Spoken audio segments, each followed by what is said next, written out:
En estudios de BTV Noticias vamos a seguir en tema con Ignacio Bartesagui, es doctor en Relaciones Internacionales, es decano de la Facultad de Ciencias Empresariales de la Universidad Católica del Uruguay, dentro de un vasto currículo. Un gusto como siempre. ¿Cómo andas, Miguel? Muy bien. Alegre. ¿Por dónde arrancar? ¿Está ganando esta batalla inicial de cara a una eventual elección libre en Venezuela? ¿Guaidó lo está ganando? Bueno, se puede leer que el fin de semana pasado, con el bloqueo de la ayuda humanitaria, hay un traspié. Sí. Me parece que hubo una apuesta demasiado grande de Guaidó de decir el 23 de febrero va a ingresar la ayuda humanitaria cuando no tenía esa posibilidad. Ya había adelantado Maduro que la iba a bloquear, la bloqueó de forma violenta, más muertos, y era muy difícil pensar en una distribución interna de la ayuda humanitaria, de la asistencia, sin tener el apoyo del ejército. Es cierto que el ejército de a poco se va desgarrando a favor de Guaidó, pero las altas esferas todavía siguen apoyando a Maduro. Entonces es muy difícil llevar a cabo esa operación tan compleja de distribuir la ayuda humanitaria sin tener la participación de la seguridad interna venezolana. Sí, has dado en el clavo, porque está casi todo duplicado en Venezuela, es decir, hay dos parlamentos, hay dos tal cosa, pero no hay dos fuerzas armadas. Hasta ahora no. Esa es la gran diferencia, porque para poder distribuir... Capaz que felizmente vaya uno cómo sería la situación. Bueno, claro, es que parece progresivo, digamos, ahí está el foco central, en si realmente las altas esferas del ejército van a ir cambiando de posición y apoyar a Guaidó. Mientras eso no ocurra, va a ser bastante difícil. Has estado en el exterior en estas horas, pero estás estudiando permanentemente el tema. El primero que habló de elecciones libres y con todos fue el expresidente Mujica. Dijo mal que nos pese, hace unas 2 semanas creo. ¿Sí? Dijo mal que nos pese elecciones libres con todos. Cuando él dice con todo, con gente amnistiada, es decir, sin presos políticos, incluso con Maduro. ¿Se vislumbra ese camino? Es bastante difícil. Yo creo que lo importante que ha pasado en estos últimos días, más allá de los nuevos muertos en la frontera y de esto que se banalizó bastante, que fue esto que vimos por las redes y por la televisión, de que si entra o no entra la ayuda humanitaria, que quién ganó, todos perdimos porque aumentan los muertos. Pero Guaidó salió del país, está haciendo una diplomacia internacional, visitando a presidentes, reconocido como presidente. Eso es un paso interesante que lo fortalece. Y el Grupo de Lima, que Maduro había dicho que iba a favorecer o iba a permitir la intervención militar de Estados Unidos, bueno, eso te iba a llevar. En su declaración, muy interesante, porque la declaración ahora firmada por Guaidó, por primera vez vemos una declaración del Grupo de Lima con Venezuela siendo parte, donde dice no queremos la intervención militar, lo que queremos es presionar cada vez más a Maduro. Y yo creo que hay espacio todavía para presionarlo, con el petróleo, con mayores movilizaciones, si bien es verdad lo que decía recién Guaidó, que eso corre el riesgo de más muertos, ¿no? Y con la presión internacional que debe aumentar en el ejército, fundamentalmente para lograr que se le quite el apoyo. El gobierno de Maduro, con él a la cabeza y Diosdado Cabello como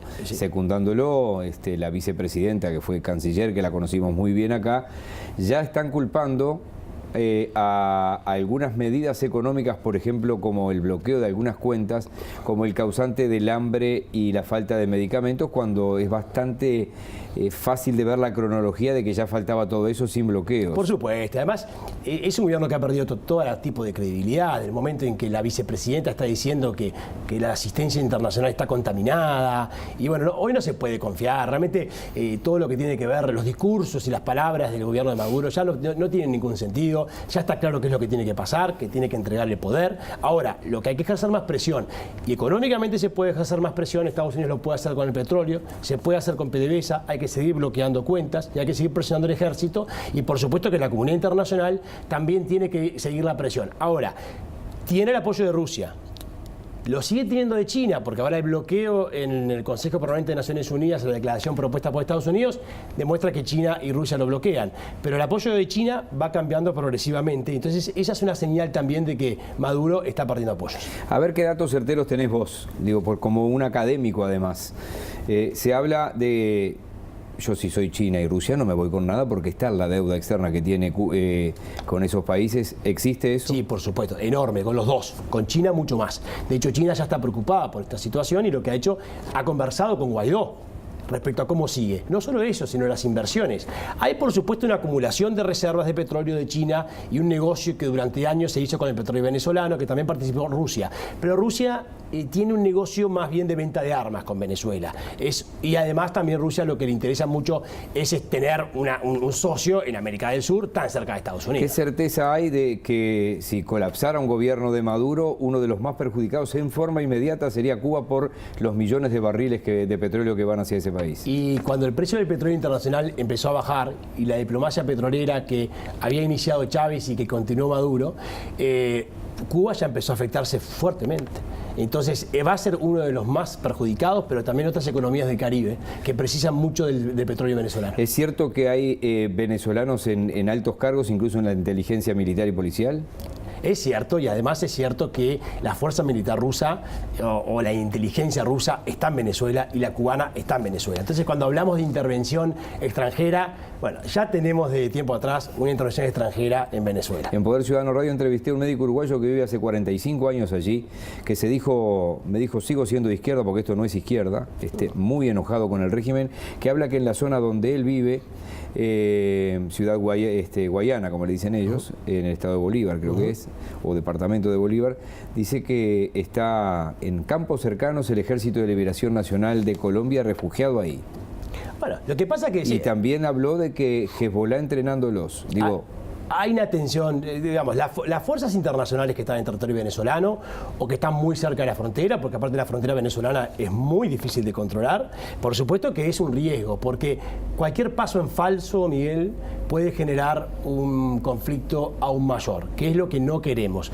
Por eso me parece muy criteriosa la declaración del Grupo de Lima, que dijo, queremos que esto se solucione. Más presión, más Naciones Unidas, más Corte Penal Internacional para juzgar a Maduro y sus actos, más democracia, pero sin intervención militar. Porque eso puede cambiar el apoyo de Maduro, puede acrecentarse si Estados Unidos interviene. Última pregunta para una respuesta de 10-15 segundos. ¿Se corre el riesgo, a pesar de esta gira de Guaidó, que esto se empiece a aflojar la presión y esto corra y corra y corra en los meses y siga todo igual? Esperemos que no. Las movilizaciones internas tienen mucho que ver, que continúa el apoyo internacional a Guaidó también y que se aumente ese apoyo internacional y por supuesto que regrese Guaidó al territorio sin ningún inconveniente. Ya dijo Maduro que podría ir a la justicia. A ver, si está diciendo que regresa el lunes, ¿no? Lo que se sabe. Si Maduro decide tocar a Guaidó en cuanto a la justicia, llevarlo preso o impedirle su libertad, esto puede abrir otro escenario con resultados impredecibles. Buen fin de semana largo, como dice un amigo mío. Igualmente, muchas gracias. Ignacio Bartesagui, se viene Marcelo Leukovic con todo el deporte.